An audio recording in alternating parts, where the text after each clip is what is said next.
प्यारे दर्शकों, आप सभी का हमारे चैनल में स्वागत है। धर्म से जुड़ी वीडियो देखने के लिए हमारे चैनल को सब्सक्राइब और लाइक करें। धन्यवाद। प्यारे दर्शकों, अगर आपने वीडियो का इससे पहला भाग नहीं देखा तो इस चैनल पर जाकर देखें। धन्यवाद। हम यह दुआ करते हैं कि प्यारे दर्शकों के ऊपर वाहिगुरु कृपा करे। सभी प्रेम से बोलो वाहिगुरु। घोड़े का बीमार होना और बादशाह ने काजी को देना। घोड़े को देखकर शाहजहां बहुत खुश हुआ और उसकी सेवा और देखभाल के लिए सेवादार नियत कर दिए। परंतु घोड़ा थोड़े दिनों में बीमार हो गया और उसने चारा खाना और पानी पीना छोड़ दिया। एक पाँव जमीन से उठा लिया और लंगड़ा होकर चलने लगा। तब शाहजहां के सलोत्री ने घोड़े को देखकर सलाह दी कि इस घोड़े को जल्द इस तबेले से निकाल देना चाहिए, नहीं तो इसकी मुंह खुर की छूत वाली बीमारी से दूसरे घोड़ों के बीमार हो जाने का डर है। बादशाह ने घोड़ों के इलाज करने के लिए सलोत्री की सलाह मानकर यह घोड़ा अपने काजी रुस्तम खां को दे दिया। घोड़ा लेकर काजी बहुत खुश हुआ और उसका इलाज करने लगा। एक दिन भाई सुजान ने, जो यह घोड़ा काबल से लाए थे, गुरु जी को बताया कि महाराज, अब वह घोड़ा मैंने काजी के पास देखा है और कुछ बीमार भी लगता है। तब गुरुजी काजी को बुलाकर सारी बात उससे पूछकर कहा कि अगर तुम इसको बेचना चाहो तो हमसे इसका 10,000 रुपया ले लो, हम इलाज करके इसे स्वस्थ कर लेंगे। काजी ने घोड़े का मूल्य 10,000 मानकर घोड़ा गुरुजी को दे दिया। गुरुजी ने घोड़े का इलाज अपने सलोत्रिये से करवाया, जिससे घोड़ा स्वस्थ होकर घास दाना भी खाने लगा और लंगड़ी टांग भी जमीन पर लगा ली। भाई सुजान को अपना घोड़ा स्वस्थ देखकर बहुत खुशी हुई। गुरुजी ने उस पर सुनहरी पालना डलवाकर जब सवारी की तो भाई सुजान ने कहा, गुरुजी, अब मेरा मनोरथ पूरा हो गया है। आप जी ने मेरी भावना पूरी कर दी है। गुरु जी बोले, भाई सुजान, तुम निहाल हो गए हो, तेरा प्रेम और श्रद्धा धन्य है। इस तरह भाई सुजान अपनी मनोकामना पूरी करके अपने देश काबल चला गया। काजी ने घोड़े का मूल्य मांगना। कुछ समय के उपरांत काजी को पता चला कि घोड़ा स्वस्थ हो गया है, तो उसने एक दिन गुरु जी से अपने घोड़े का मूल्य मांगा। गुरुजी ने कहा, हम तुझे अमृतसर जाकर पैसे देंगे। काजी ने कहा कि अगर पैसे नहीं है तो मेरा घोड़ा वापस कर दो। कुछ दिन ठहर कर जब फिर काजी पैसे लेने आया तो बाबा बुढ़ा जी ने कहा कि गुरुजी इस समय विश्राम कर रहे हैं, आपने फिर किसी दिन आना। काजी ने कहा, गुरु घर के तुम, मैं तुझ ही कार्य करता हो, से पैसे लेकर ही जाऊंगा।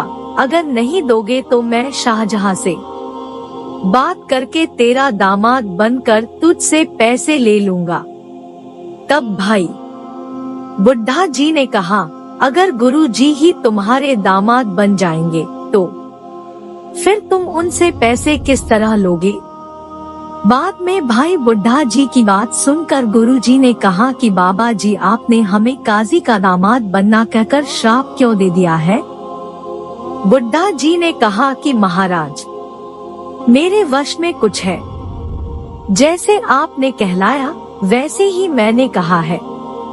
नहीं, गुरुजी का साईं मियां मीर जी को मिलना। एक दिन जब गुरुजी अपने कुछ सिखों के साथ साईं मियां मीर जी के डेरे से निकलने लगे तो साईं जी ने गुरु जी को बड़े सत्कार से अपने डेरे ले जाकर अपने आसन पर बैठाया और उन्हें अल्लाह का नूर कहा। जब गुरु जी कुछ समय बैठकर चलने लगे तो मियां मीर जी ने फिर सिजदा करके आप जी को विदा किया।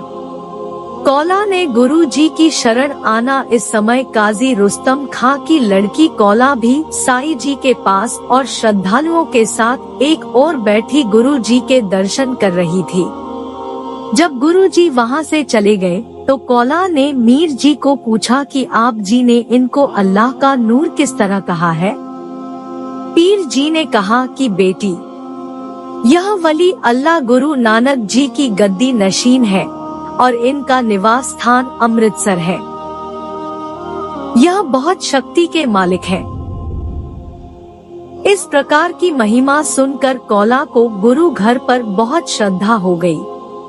दूसरे जुमे वाले दिन जब फिर कौला मियां मीर जी के दर्शन करने आई तो उस समय एक सिख एक और बैठकर बड़ी मीठी आवाज में सुखमनी साहिब का पाठ कर रहा था। उसको पीर ने बुलाकर पूछा कि यह किसकी वाणी है। सिख ने कहा, यह श्री अर्जन देव जी की रची हुई वाणी है। तब पीर ने सारे सुखमनी साहिब का पाठ बड़ी श्रद्धा से सुनकर गुरु घर की बहुत स्तुति की। इसके साथ गुरवाणी का पाठ और गुरु घर की महिमा सुनकर कौला को गुरु घर पर बहुत श्रद्धा हो गई। कौला की गुरु घर पर श्रद्धा देखकर कौला का पिता काजी और उसकी माँ उससे नाराज होते, परंतु कौला कहे कि पीरों फकीरों के दर्शन करने से रोकना गुनाह होता है। एक दिन काजी ने कौला को बहुत मारा और उसे जान से मार देने की धमकी भी दी। इस प्रकार दुखी होकर एक रात कौला ने अपनी एक दासी को गुरु जी के पास भेजकर प्रार्थना की कि जैसे भी हो मैं आपकी शरण में रहना चाहती हूँ, क्योंकि यहाँ मेरे पिताजी मुझे जान से मार देने की भी धमकी देते हैं और मुझे डर है कि किसी समय यह मुझे मारन दे।